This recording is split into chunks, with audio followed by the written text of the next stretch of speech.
दानिया बिराद दाय नोंथांमोना नुबाय थाखायो होनदां आं नांना थानोसै आरो फेसबुकाव दावराव खालामबाय थायो नङा होनब्ला प्रमद बर'खौ थांनाय बोसोर बेयाव अत्याचार जाबाय बिसोरना खामानिया जेबो गैया रायनायल'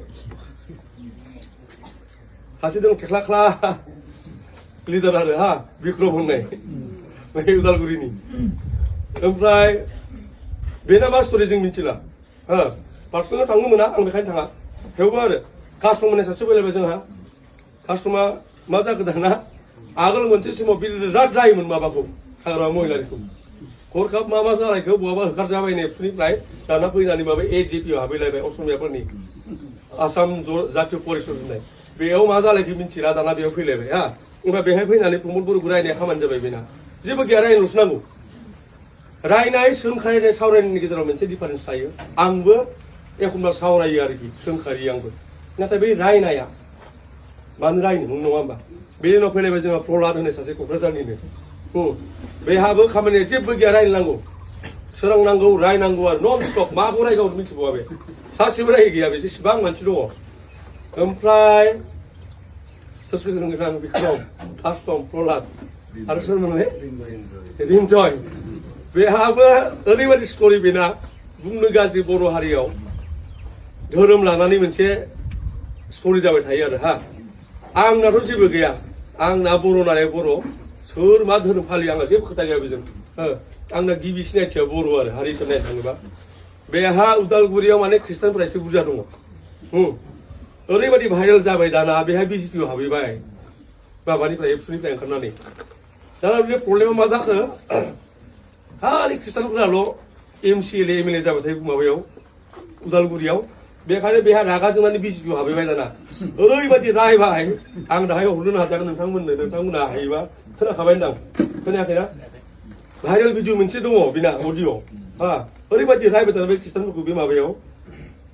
थांनानै बिजेपिआव मा जाखो मिथिला गावहा इलेक्सन गेलेबाय 5,000 ना मा भट मोननानै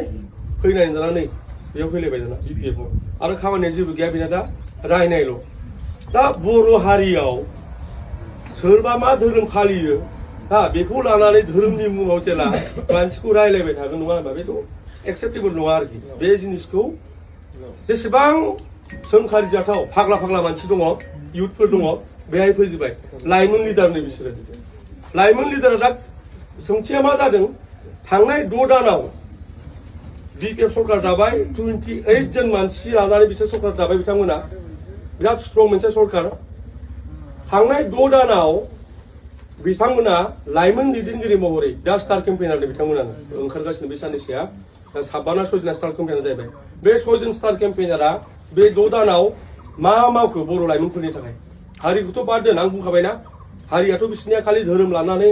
मायबा लानानै सोरखौनायल' हा बे माने मा होनो बेखौ गुन्जेर ना मा बे स्टाइलनि जिनिस थ' बिथांमोना थांनाय बे 6 दानाव मा मावखो गावसोरा गारि लानायनि अनगायै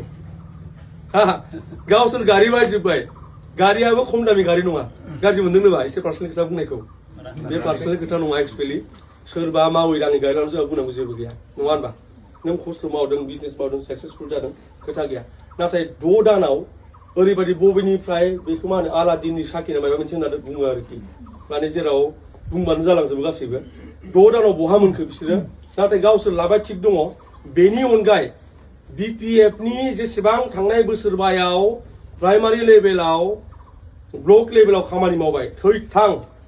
बिसोरहा बे प्रब्लेम जादों थांनाय बोसोरबायाव बिथांमोना मा मोनखो बिथांमोननि थाखाय मा खालामखो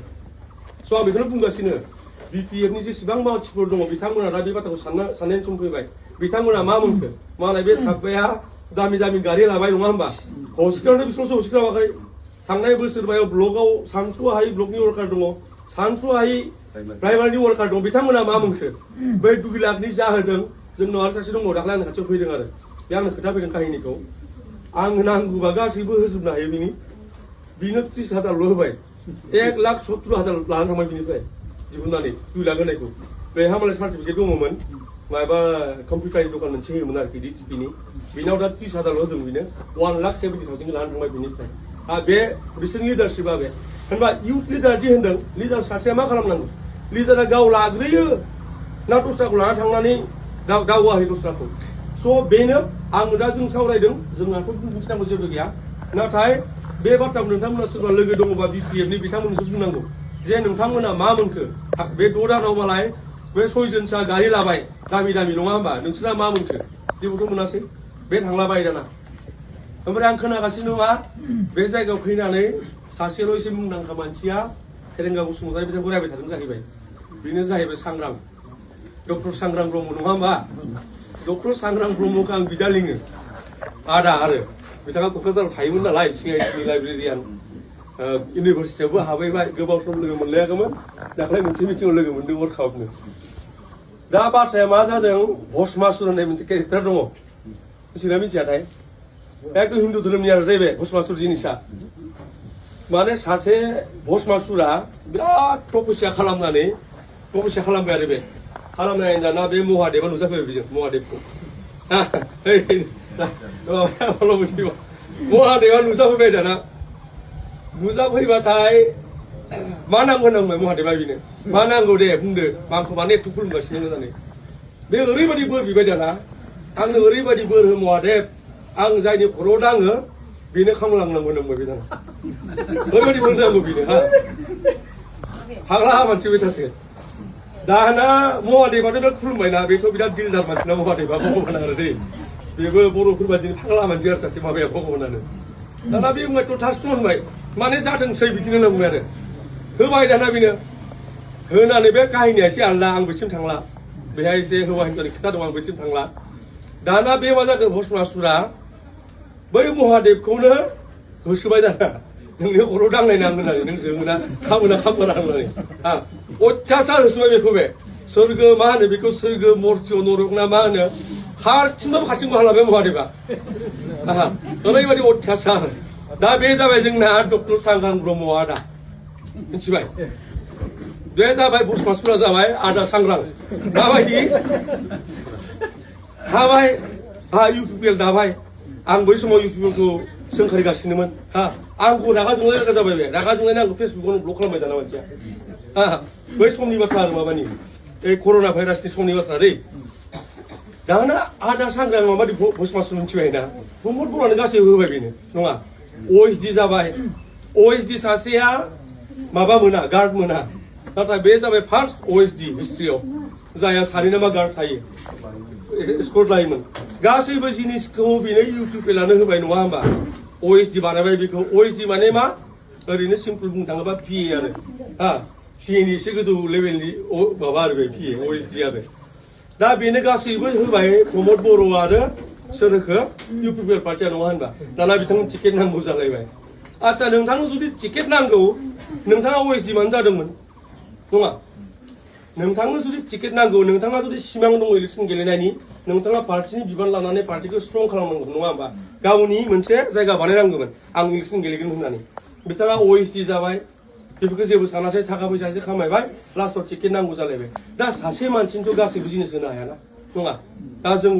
बयहाबोथ' माबा मोनसे नङा माबा लुबैनाय दङ नङा होमबा बयनोबोथ' होनो हाया बिथांनि केसा बेबायदि बेखायनो थाङै थुङै दाना मा होनगौ 17 बोसोरनि पापखौ रुजुनो हाया माबा होनांगौ होनबा खाम्फा बरगयारि बिथांनि थाङै थुङै दा आरामाव रुजुनो हैलायबाय नङा होमबा बिदि मानसिखौ मा फोथायनो बेखायनो आं बुंदों दिनै आदा रन्जित बसुमतारी जाना आं जा एसे हायो बुंनो फैनाया बेनो बिथाङा जाबाय स्ट्रं चेन्ज जायाखै नङा होमबा दङ नालाय दङ आरोखि गाव बुंनांगौ बुंदों स्ट्रंलि बुंदों जोंनो बिदि मानसि नांगौ थायलाय बारलाय बोथोरनि बायदि नङा होनबा बैसागु आलदा महर फागुन आलदा महर नङा मागो आलदा महर बिदिनो जायाना थ' बेखायनो आं बुंनाया बायदि मैया मानसि फैगोन बायदि मैया मानसि फैनाय बाथ्रा बुंफैगोन दा जोंबो स्ट्रं जोंनि साननायाबो आरो नङा होमबा जों सोरखौ फोथायनांगौ माबायदि मानसिया जों गिदिर जानो हागोन बेसो आरो सोरबा जुदि गावनि टिकेटनि थाखायनो 17 बोसोरनि हाब रुजुनो हाया होनलाय रुजुनो हैलाय नोंथांमोननिनो दा फैलायगोन चन्दन ब्रह्म नङा होमबा सानैसो फैनोबो हानाय बिथाङाबो थांलायबाय अत्याचार रायलायबाय माबा खुद्रिलायखो हाग्रामा महिलारिजों मिथिला खुद्रिनाव थांलायबाय दाख्लै देरहालायबाय हाबनानै ग्रोब हाबना दा रायगासिनो आरो माबाखौ प्रमद बर'मोन रायगासिनो आरो आं नुगासिनो बे साननैसोआ खाम्फा बरगयारि बिथांनि बाथ्राखौथ' बुंलायनो नांला नङा होमबा नोंथांमोननि खाथिनिनोखा आं बेखायनो बे जिनिसखौ बुंदों आरो दा मा जादों आं दहाय बुंनाया थेख्ला लिडारनि खोथा बुंनाया दाख्लै दाना फोसावलायबाय गावसोरनो मा होनखो गारि होदों जाहैबाय बयनोबो होदोंनो गारिखौ मालाय हाग्रा महिलारि बिथाङा मानि थाखाय होदों खामानि नायथिंनो होदों बिदि मायबा बि लादों बेखौ ओरैबायदि आरो मोनसे सल' खोन्थाबावनोसै आं